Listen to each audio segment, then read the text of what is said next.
Hi class, and welcome back to another lecture for Psych 241, Social Psychology. Today we're going to go over Chapter 12, Group Processes. So one thing to note about this is I'm deliberately leaving out some of the material to better make the class in person not feel as repetitive. So hopefully that is going to be something that's a little bit useful.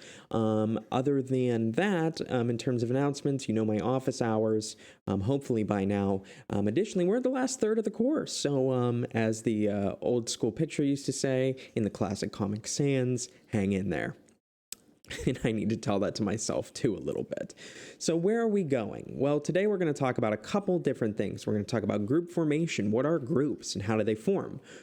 We will talk about the influence of others on our performance. We'll talk about the influence of groups on decision making. Both of these things, right, seem pretty obvious. Other people probably influence how we perform on tasks, and the influence on groups and decision making. Oh my goodness, there's so much. We'll talk about leadership and power, and lastly, with de-individuation. We will start with group formation, and I should also preface this talk with I used to do a lot of groups research. 3 of the labs I was in undergraduate were groups focused. Specifically, I looked at how people coordinated with each other without communicating with one another. So this is called tacit coordination. So imagine your phone breaks down and you're trying to meet up with a buddy. How would you try to meet up with them if you couldn't communicate? So cool stuff like that. But we'll actually talk a bit about some of the stuff I worked on in class for this lecture, but I'm saving that for in class. Anyways, I digress. For the first VLQ, I want you to just answer what a group is. What makes a group a group? And then tell me what groups are not, right? So some things make sense to be, right, groups. Other things we don't consider groups. And we're talking about people here. So go ahead and answer that. Pause the video. I'll give you a second to do that, and we will continue on the other side. All right, so talking about group formation. So group formation, or what a group is, right? This is this idea that groups are a collection of 3 or more people who interact and are interdependent in the sense that their needs and goals cause them to influence one another. So it's important to understand that these people must be connected in some way, and they must depend on each other to some extent. So people standing in an elevator, probably not considered a group, right? These are just a collection of people that happen to be together. People in a classroom, probably not a group. These are, again, right, they are not relying on one another for any specific thing. So they are going to, right, not have their needs and goals be influenced by one another. But maybe people who are in a broken elevator who must figure out how to escape, or some people in an escape room even, or right, if you are working together doing a think, pair, share, or a group activity, that is going to be a group. So these also we would consider more temporary groups. We do have permanent groups, but some of our groups are temporary, right? Trying to get out of an elevator, the people that you are with working on a task, those groups might change. However, we obviously have more solid groups, things like families being a very solid group. Quickly talking about group formation in terms of what it takes to make a group. We already went over this in the last chapter. I won't spend too much time on it, but the minimal groups paradigm, right? Simply choosing one of these 2 photos that you like more, and then giving you the information that somebody you'll be working with in the future is also preferred that painting. Makes you like them a lot more. You feel close to them. You feel, right, like a group or a pair. And you tend to enjoy people in your group more than other people from different groups. So why do these groups form? Well, this is social psychology. We know how important it is to, right, need to belong. Groups fulfill this need. They allow us to feel included, have some kind of belongingness. And this allows us to, right, not only inclusion, think about this in terms of inclusion, but things in terms of control. You're better able to handle the things around you with other people and get things like affection. We spent some time talking about how these groups actually help us to define who we are, right? You are a Stetson student. Yes, you're a student who goes to Stetson, but you're also part of that Stetson community. Go Hatters, I think. And not only that, this deals with things like social norms. So, of course, all of our social roles that we have, and the book spends some time talking about schema roles, explains this idea of needing to fulfill a certain, again, kind of like a stereotypic role.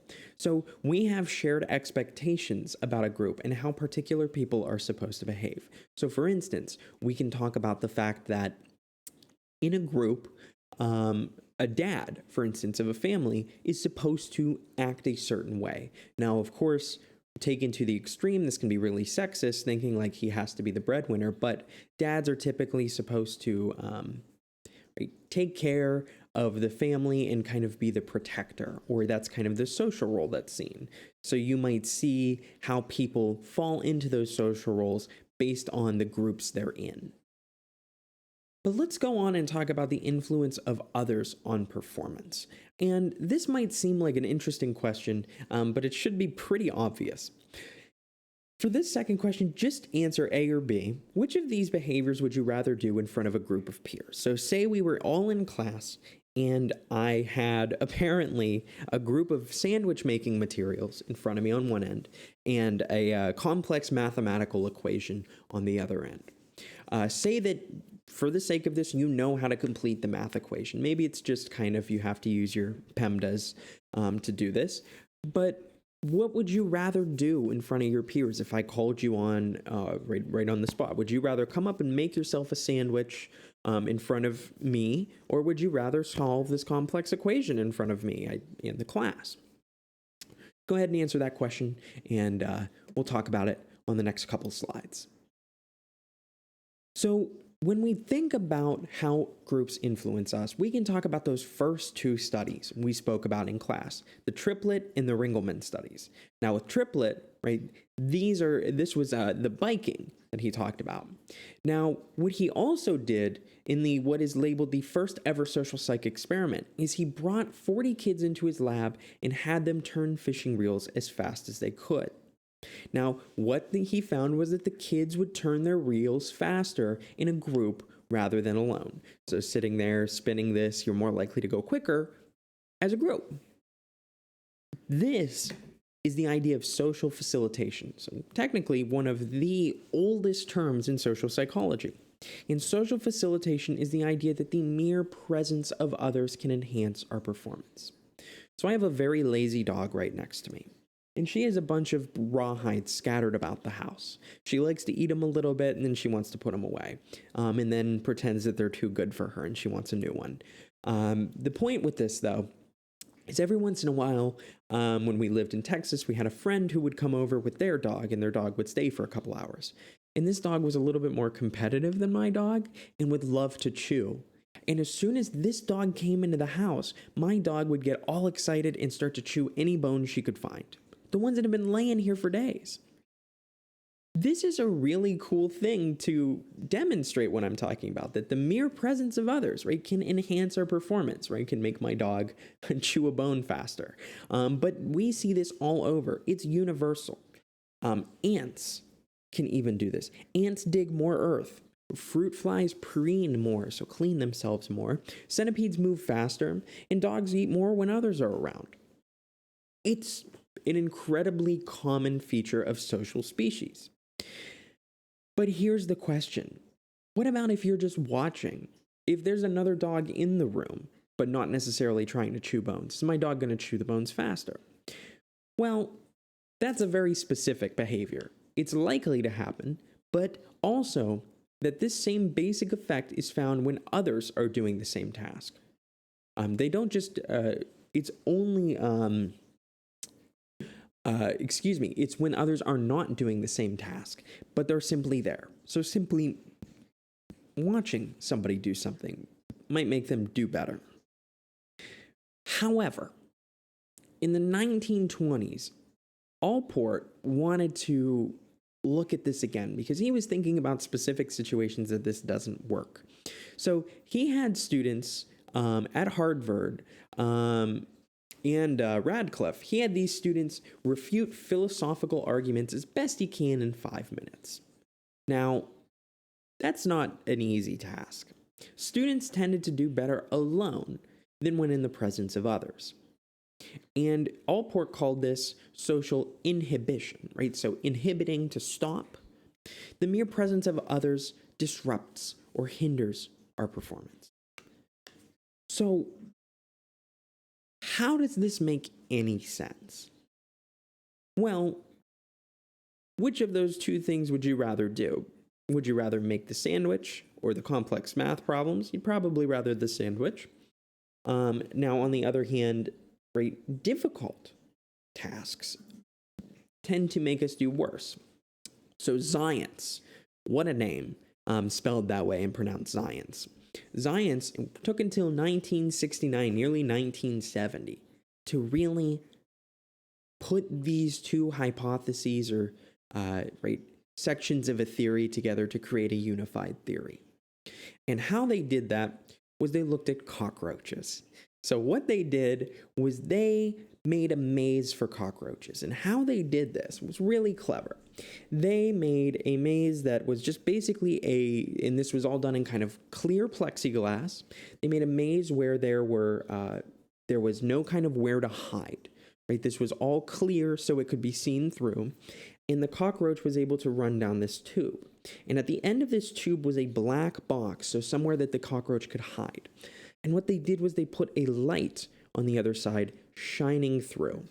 So kind of like, so if this is the length that they are running right here, you've got a box over here that they can escape to, and then you've got a light coming this way.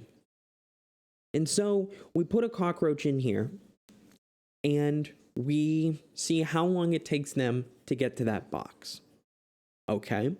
And then we do it again, but these little triangles, they more or less created like observer stands for other cockroaches. And they saw how long it took, right? In one condition alone versus in another condition with his cockroach buddies watching, or her. In this, they found evidence for social facilitation. So what do I mean by that? Well, what I mean by that is the cockroaches went faster on this task when other people were watching it, or other cockroaches, we'll say, were watching it. But he also had two other conditions. On the other hand, he had a complex maze. Here, a very simple maze. All you got to do is run straight. Here, a much more complex maze if you're a cockroach. You have to go here and then here. And remember, if we're shining this light down here and you go all the way and realize this is wrong, it sucks to have to backtrack. Right? And so recognizing that time loss here is going to matter because we're measuring how long it takes. So what we do is we have a cockroach do this again alone on a difficult for a cockroach task, alone and with his cockroach or her cockroach buddies. We found evidence that when these cockroaches were alone, they did better on this complex task than when they were together. So these were the better conditions if you want to kind of visualize them. On the one hand, easy tasks, lots of people, you're good. Hard tasks, do it alone, you'll be better. And that is the idea of social inhibition. How does this make sense? It depends on the type of task. Easy tasks are more for a large amount of people than difficult tasks.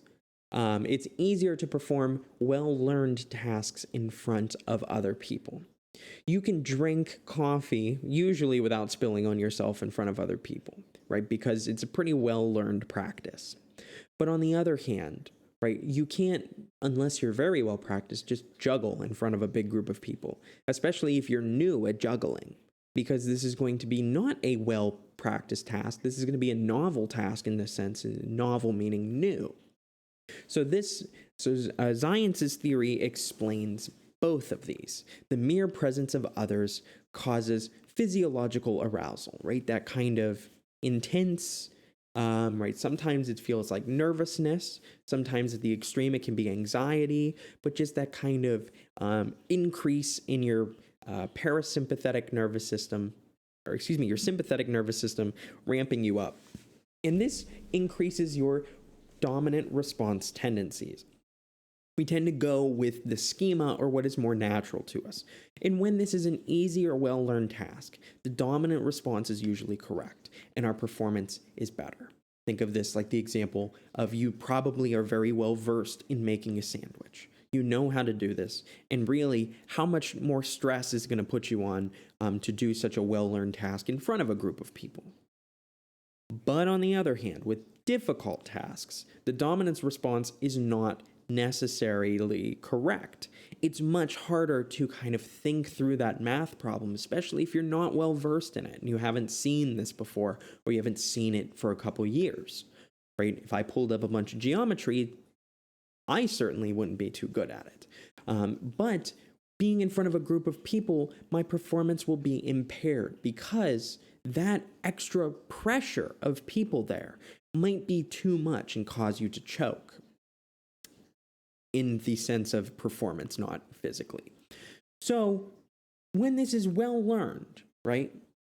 This is why somebody can compete in front of an arena of thousands of people playing basketball, and why you or me, who's trying to compete for the first time in a little league game in front of your parents, is going to do a lot worse. But that is just one portion of what we talk about here in terms of the influence on performance is this idea. But one thing that I think is very relevant to students is this idea of social loafing. And social loafing is when people, they are the people in groups that you don't want to have. They're the people who don't do anything. A social loafer is somebody who is not going to help. They're going to loaf about, is how the word is meant to be used, right? So they will exert less energy when they're in a group towards their goal than when they are individually accountable.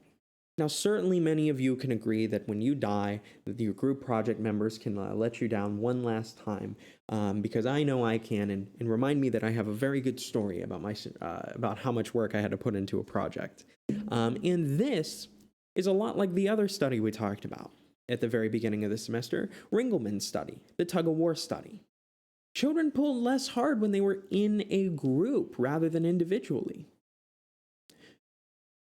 Well, because they could get away with social loafing, so it makes sense that they would. Does it matter if it's an easy or a complex task? Well, what do you think? Well, typically, you're better or more likely to pull your weight on a very complex task. Now, right, if you have to relax, you're going to just already be like, well, this is an easy task, I'll let everybody handle it, if you were a bad person and a social loafer. Now, so this suggests that if you are working in a group, right, if I want to, right, think about what type of project would be a good group project. It wouldn't be a 3-page paper that I want you guys to write. It would be a 20 or 30-page paper, a complex topic, not a write about your feelings paper, because nobody's going to want to contribute more than, right, everybody's going to look at me and go, why didn't you just make that an individual person thing, right? So a complex task is going to make us less likely to social loaf. Who is more likely to social loaf? Well, a couple fun facts. Men tend to social loaf more than women. Individuals in individualistic cultures tend to loaf more than individuals in collectivistic cultures. People low in achievement motivation, so this desire to achieve things, and people low in need for cognition, right, will tend to be the ones who are more likely to social loaf. However, right, not everybody is prone to that, and we can think about what kind of tasks or what kind of situations group performance might be influenced positively by a big group working on a task. So, question I have for you is, have you ever been the victim of social loafing? Were you ever the perpetrator? And either way, if you haven't been, how can we eliminate social loafing and make group projects more manageable? Talked about this a little bit, but go into some detail on that. So go ahead and pause the video, take a moment to work through that, and we will continue on. The influence of groups in decision-making is one of my favorite topics in all of social psychology. To me, it's super interesting to look at how the world and the people around us affect how we think and how we act. My question for you is, do groups make better decisions than individuals? And why do you think so? So go ahead and answer that, and we're going to talk about that for a little bit here. So this is a question that I really think is something of a difficult thing to unpack, right? Do groups make better decisions than individuals? What I've come to find is that, as Agent K says in Men in Black, a person is smart, and people can be dumb, panicky animals. And my answer to the question of do groups make better decisions than individuals is yeah, sometimes, but not every time. And one way that we can look at this is what type of decision are groups trying to make? If the problem has a factual, precise answer, great. This is going to be an easy task. There is a wonderful book called The Wisdom of Crowds. It's one of my favorite books by James Surowiecki, and it really gets to this point, right? How groups can be really good at decisions, right? This is something when they are trying to figure out a solution to a task that has a specific answer, right? How do we land on this particular part of the moon, right? Using complex mathematics. That problem has a very precise factual answer. It can be checked, double-checked. This allows individuals to pool their knowledge together, and they better have a chance of answering the question right. However, this doesn't work perfectly, right? Think about how you operate in groups. If you have a belief that's different than somebody else's, maybe you'll talk about it, maybe you won't. This you can think of as kind of a leakage of ability. And one way we can call this is process loss. So there are some aspects of group problem solving that inhibit good problem solving. So oftentimes we fail to share unique information is one of this, and we will spend some time talking about that in class. Additionally, another thing we can talk about is, and I don't have it on here specifically, is groupthink and how we interact with those in our group. Groupthink is a style of thinking in which maintaining group cohesiveness, maintaining that we're all part of a teamness, the idea of solidarity with your group is more important than the facts. So, this is the extreme end of groupthink, right? The idea that my group is 100% right, your group is 100% wrong, and that people are not going to disagree with you. So in the same way we talked about some kind of the very extremely negative examples of cults, right? These cults are going to be a good example of groupthink. If you spend too much time on any single Facebook page that isn't like dog spotting, you're probably going to experience a lot of groupthink. Going to forums, things like this, oftentimes leads to groupthink because eventually we want to be liked by our group, and we care about that more than being necessarily right. So this is when good groups make bad decisions. So I love this comic. I don't know if you can read it or not. At the bottom it says, all of those in favor say aye. Everybody says aye. So right, that means it's passed. Every single person who isn't the person who called the vote is now privately saying, oh my goodness, this is a terrible idea. No, 1,000 times no is what the last guy ends up saying. So how do good groups make bad decisions? Well, Janice looked at case studies in which groups made poor decisions. This included things like Pearl Harbor, the Bay of Pigs, the Vietnam War. All of these were necessarily pretty poor decision making, and using the Bay of Pigs is a really good example. Kennedy, at the time, right, depending on how much you know of the Bay of Pigs, this was a covert plan for the CIA to train militants to be dropped in the Bay of Pigs in Cuba in order to overthrow the Cuban government. However, it went very, very badly for the U.S. With the Bay of Pigs, Kennedy's top advisors were unwilling to challenge any bad ideas that were put forward. They thought that it might destroy the group agreement. So what they saw is that in general, right, they consider this one of the perfect examples of a failure, right? There were so many flaws, and CIA analysts actually later wondered how they could have been so, quote, blindly stupid. Groupthink is a terrible thing because we want to be right, but we want to be part of the group. Another example of that, like I said before, right? Everybody agreeing, but everybody personally, right, privately disagreeing. Think about this in conformity, right? We talk about private obedience, or excuse me, or public obedience, or just public acceptance versus private, whether or not you accept this. So when does group thinking occur? Well, right, I love this. And we are opposed to any form, or we are firmly opposed to any form of groupthink. Right.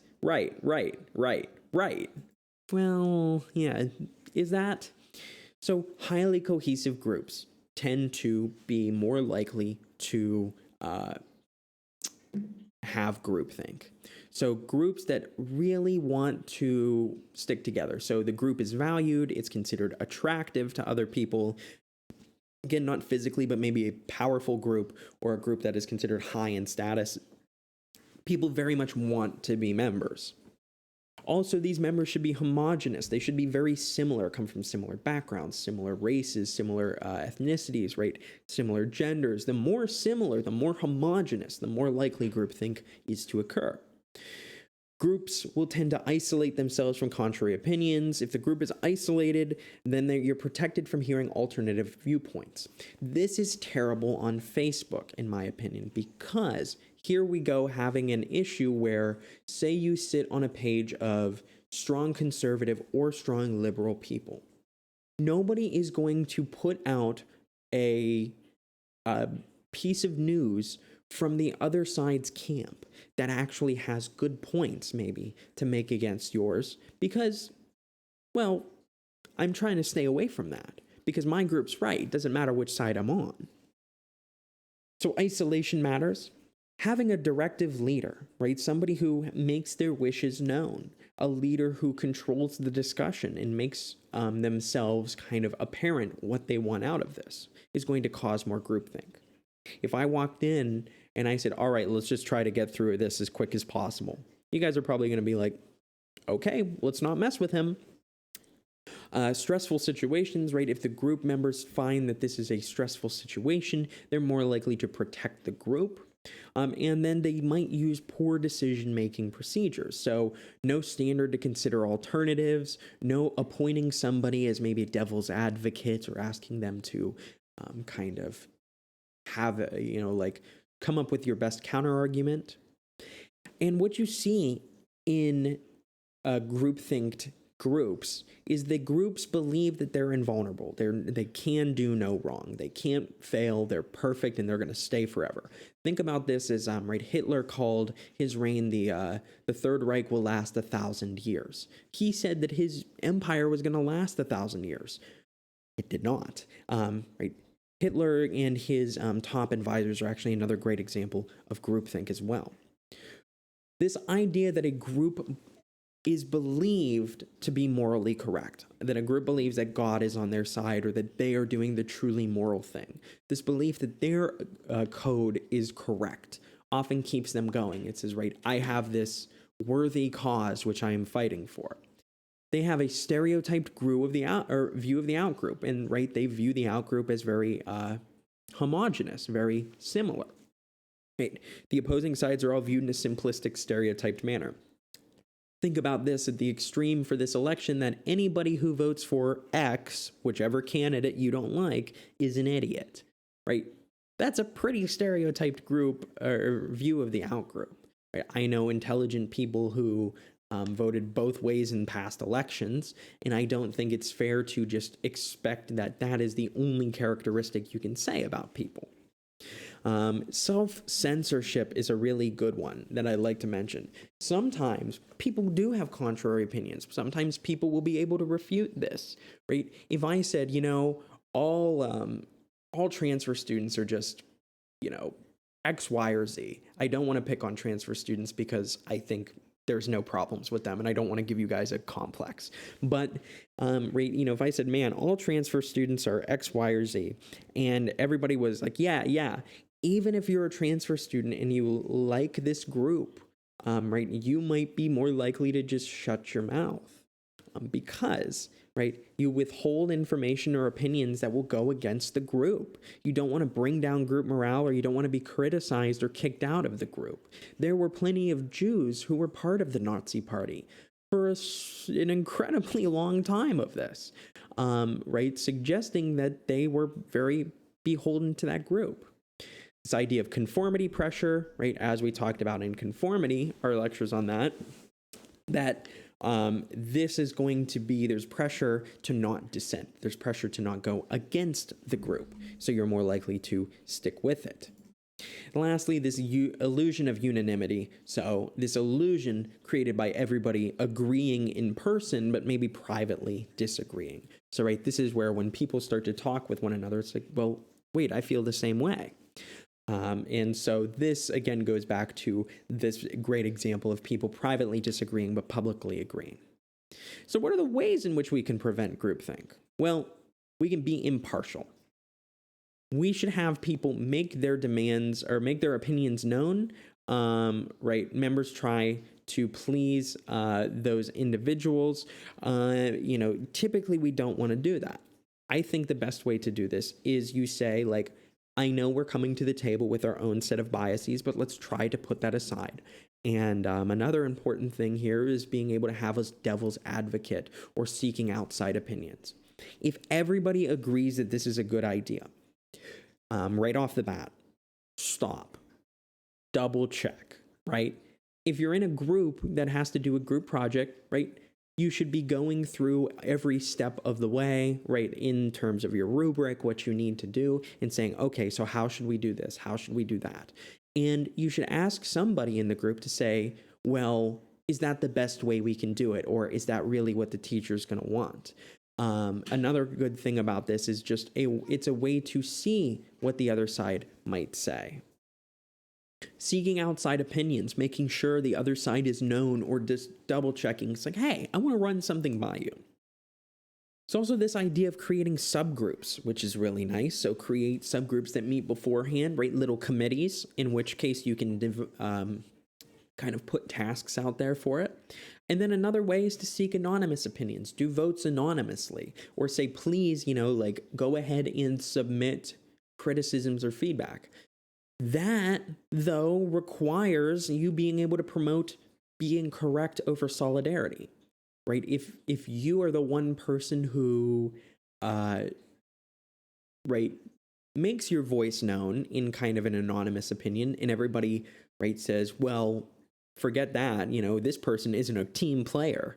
Well, then that's not really worth it, because you're not promoting that idea of being correct, and therefore you're still falling into that groupthink. You're not being impartial. So all of these are ways to decrease groupthink, but notice they take a lot of effort. Mentally, they're not as easy as our quick and dirty heuristics, which are going to say, yeah, be impartial, just go with the group. You want to be liked, you want to be right. This takes a lot more effort, and that is why we don't see it as much. In addition to this is another topic that I think is incredibly kind of the yin to the yang. It's incredibly important when you're surfing online to see this idea of group polarization and see where a group is. This is the tendency for groups to make decisions that tend to be more extreme than the initial inclination of any one person in that group. So what does this look like? Say you are, I'm trying to think of a good example here. Say you are in favor of raising taxes, something that nobody likes, but you believe it's something that should be done on X group of people or everybody or who knows. Well, you might start a little bit towards raising taxes here. Eventually, you might meet some other people who agree that maybe taxes should go up. We should tax a certain group of people more than others. We should tax other people less, this, that, and the other. Maybe eventually you start to find more people, or the people that in this group keep talking about further and further things. It's like, well, why do we even need to have money? Or why is money even important? What if we all just live somewhere out in the wilderness? And eventually you get to this extreme point, right, that you say, yeah, we're going to go build a commune. And in no way, shape, or form am I totally ripping on communism here, although I think it's not something we can do on a mass scale. The idea is that not anybody at any one point there just was kind of right all the way on that extreme end of things. You can see this for anything too. This is why, you know, the K-pop stans, I love that they call them stans now, right? These are stalker fans. They're very much like, right? Yeah, I don't know anybody in K-pop. I'm sorry. You know, yeah, if I like somebody in K-pop, but like eventually being involved in this group might make the group a little bit more extreme. Now, this is all fun and good until we talk about things like politics, where we saw a very extremist sect of militiamen try to create a plot to capture a governor of the United States. And that was not anybody's one specific beginning point, but has grown, but it kind of grew from there. And you see this all the time. I don't like X candidate. X candidate sucks. X candidate shouldn't be running.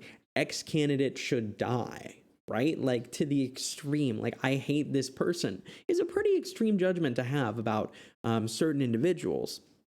But as we know, group polarization grows over time. One reason as to why is this persuasive argument interpretation, that all individuals bring a set of arguments to the group, and some others haven't considered some of those arguments.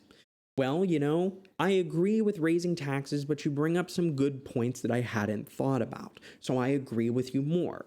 Now we are moving a little bit more. Then there's also this social comparison interpretation. When we discuss issue as a group, we first check to see how other people feel. So if we are, right, if everybody in the group is here and we're over here, we might be more likely to kind of move our way. And now, right, we have kind of increased how much polarization an individual might have.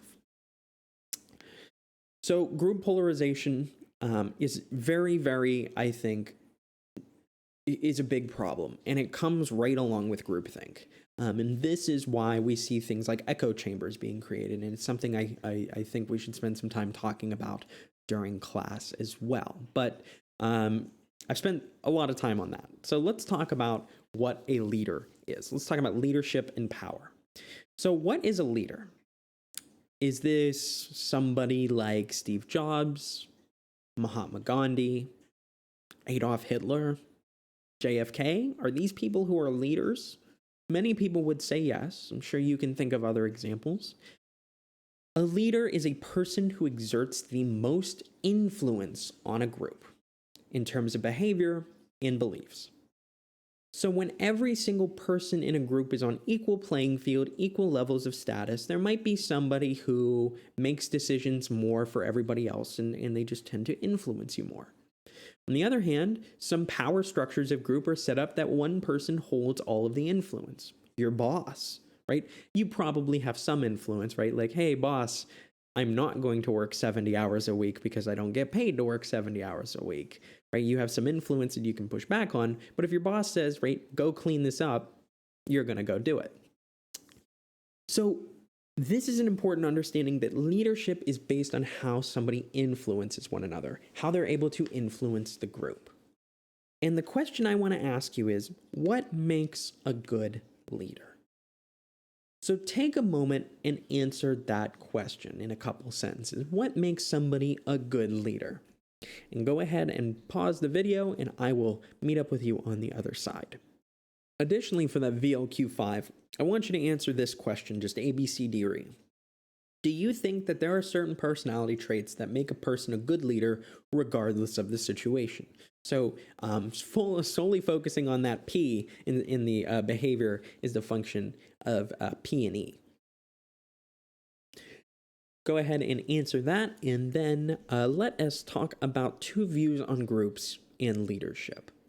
So this first view of leadership in groups is called the great person theory, and this is that question I asked you on the last slide. This posits that there are key personality traits that make a person a good leader, regardless of what situation they're in. And what are those traits? Things like intelligence, charisma, social skills. So we might say that all the people I mentioned earlier have those. However, the problem with this is there seems to be really no personality traits that predict leadership skills. Now, there are some that do weakly, but it's not enough to be, a huge impact on this. In general, there's no such thing as a leadership personality. So on to the second view, the right person, right situation view. Well, that sounds a lot like kind of our motto for the class. This is the idea that the effectiveness of a leader depends on who that person is and the situation they're in. For instance, it's unlikely that George Washington would have been considered a great leader had the situation not been, tailored to his expertise. And this idea of contingency theory of leadership, or this leads us into the idea of a contingency theory of leadership and how a leader decides to lead. Now, there are 2 types of leaders. There are task-oriented and relationship-oriented, leaders. And a task-oriented leader is someone who is effective in high control or low control work situations. So somebody who is going to give you tasks and either say, go off and do them and leave me alone, a low control situation, or this is the task, I want you to do it right in front of me, do it right, do it now, right? A high control situation. Versus a relationship-oriented leader, effective in a more moderate control work situations. Right? So, hey, sometimes we have some very important deadlines which we'll have to meet. Sometimes it's going to be a little bit less of me coming around to watch over you and maybe more focused on the kind of relationship between you and your boss rather than are you getting your tasks done. So this view tends to be a little bit more widely used, and it does make a lot of sense that the type of leader that we want to use in a situation is going to depend on the personality of that person and the situations in which they're in. But we also should talk about something called power. And power, in terms of social psychology, is the influences of social behavior. It's how it influences social behavior. So power is the ability to control our own outcomes and the outcomes of others, possibly. To have power is to have the ability to control. And we talk about this as the capacity to influence others and make a difference. Now, there are a lot of different ways we can make a difference, but typically this is in terms of just general impact that you can have. You can make a positive difference, a negative difference, but are you contributing a lot to that? But power is not the only thing. There's this idea of status as well. And the outcome of an evaluation of attributes that produces differences in respect and prominence. So what we mean by status is if you are a good leader, right, and you have a lot of power, right, what differentiates a good leader with a lot of power from a bad leader with a lot of power? Think about if you've seen The Lion King, there is Mufasa and Scar, who are brothers. Mufasa has all the power in the kingdom, and he is well liked by all of his peers, by everybody, all of his subjects. Right? He has high power and high status. His brother, I won't give you spoilers, ends up taking over the kingdom, and he is disliked. He has the same amount of power, but he is disliked. He has a low status.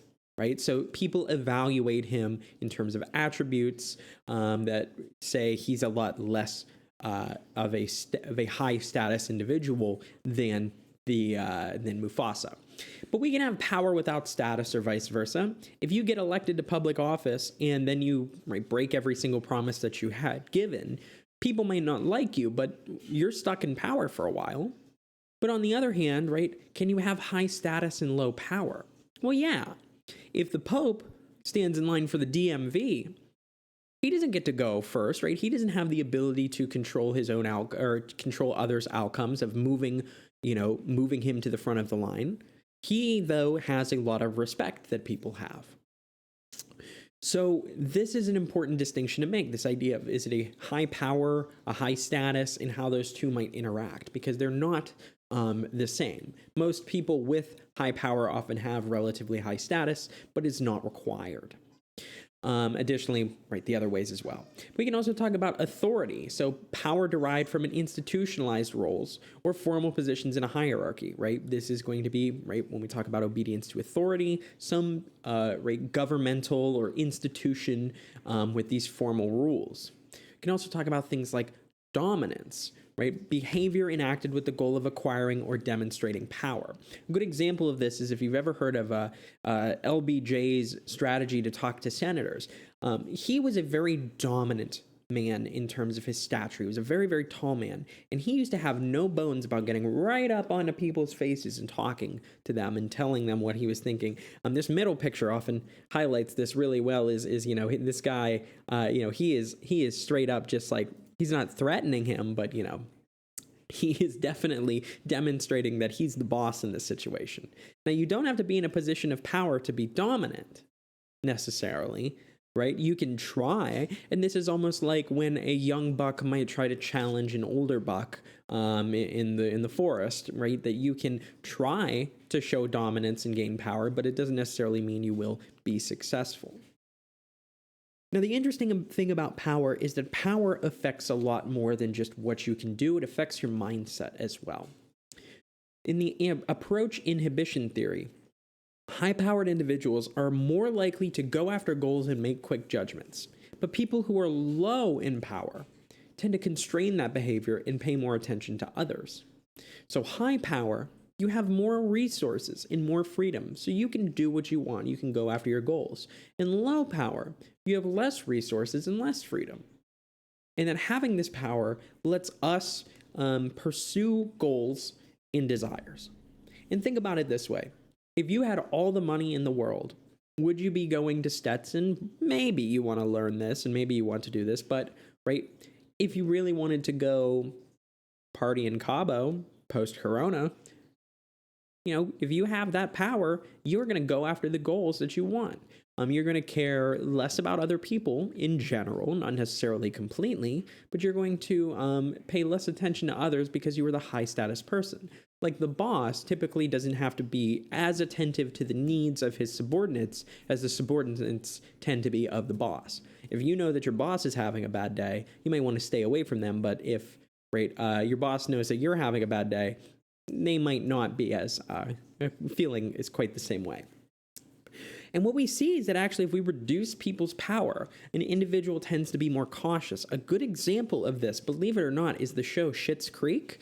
The spelling is slightly different, so I'm allowed to say it. But this is a family, or I can't think of the other show that it was modeled off of, Arrested Development. It's another good example of reducing power, These are families who had a lot of money and now all of a sudden are kind of left without this. And they tend to be more cautious and less being able to go after the goals that they previously wanted.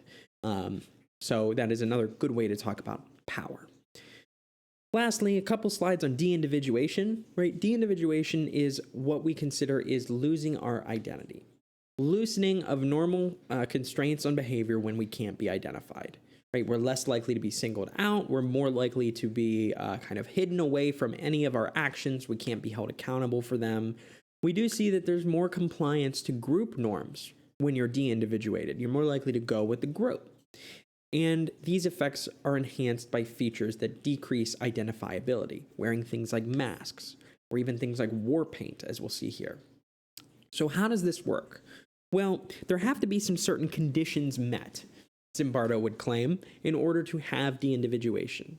So we'll talk about the antecedent conditions, the conditions that must come before, the personal state or the individual state that that person must be in, and then how that looks. So with antecedent conditions, you are going to become individuated. You are going to lose your identity and kind of give it over to becoming part of the crowd. If more of these are met than if less. If you are anonymous or able to hide your identity. If you don't feel necessarily responsible for any one given thing, you diffuse that responsibility. Additionally, that energizing effect of others. If everybody else is excited, think about after people, right? You see sometimes rioters or people will, or celebrators after sports wins. Sometimes we'll go around and end up getting a little bit rowdy and throwing cars around and such. And then this idea of stimulus overload, and this can be things like it's very noisy, there's a lot going on, it's hot, all these kind of things. It's a big sensory overload. And what happens then is you end up getting a lessened sense of self-observation, right? You're seeing so many people, you're kind of becoming part of the crowd. You don't evaluate yourself very much. You're less concerned with the evaluations of others because, again, you're all just kind of one happy individual, right, giant group. And then this weakening of internal controls. You feel less shameful, you feel less guilty, you feel less fearful. And this often leads to some irrational behavioral effects, such as being impulsive, being irrational, being more emotional, or willing to do antisocial activity. Now, let me be clear, antisocial means against sociality, so more likely to hurt others, destroy property, things of this nature. This does not mean you being antisocial, which is asocial, actually. You are lacking sociality. You don't want to be social. It's a little pet peeve of mine. So some evidence of this, right? Zimbardo found that in tribes or modern cultures that had war, individuals who face painted, de-individuated before battle. So this could be using war paint, using masks, things like this, and whether those be Americans or more kind of remote tribes. They were considered labeled as high ferociousness, meaning that they were more likely to engage in headhunting, in torture, or killing of civilians by de-individuating. Only 13% of cultures, compared to 80% that de-individuated, only 13% of cultures that did not de-individuate were high in ferocity. Another thing, talking about suicide baiting, this terrible act of calling out to others who are on a ledge and telling them to jump. What you see is that this differentiates by crowd size a lot, which when there are less than 300 people watching, there is a less chance of suicide baiting occurring, about a 30% chance, versus closer to like a 2/3 chance, 66 or about 70%, if the crowd size is over 300. What's also interesting is the time of day seems to matter. That if it's after 6 p.m., I think this literally every single one that they looked at had some kind of suicide baiting if it was after 6 p.m., which is horrible. But that often means loosening of controls. Maybe you are depleted in terms of your ego. It's been a long day. And you're more likely to do these irrational or impulsive things.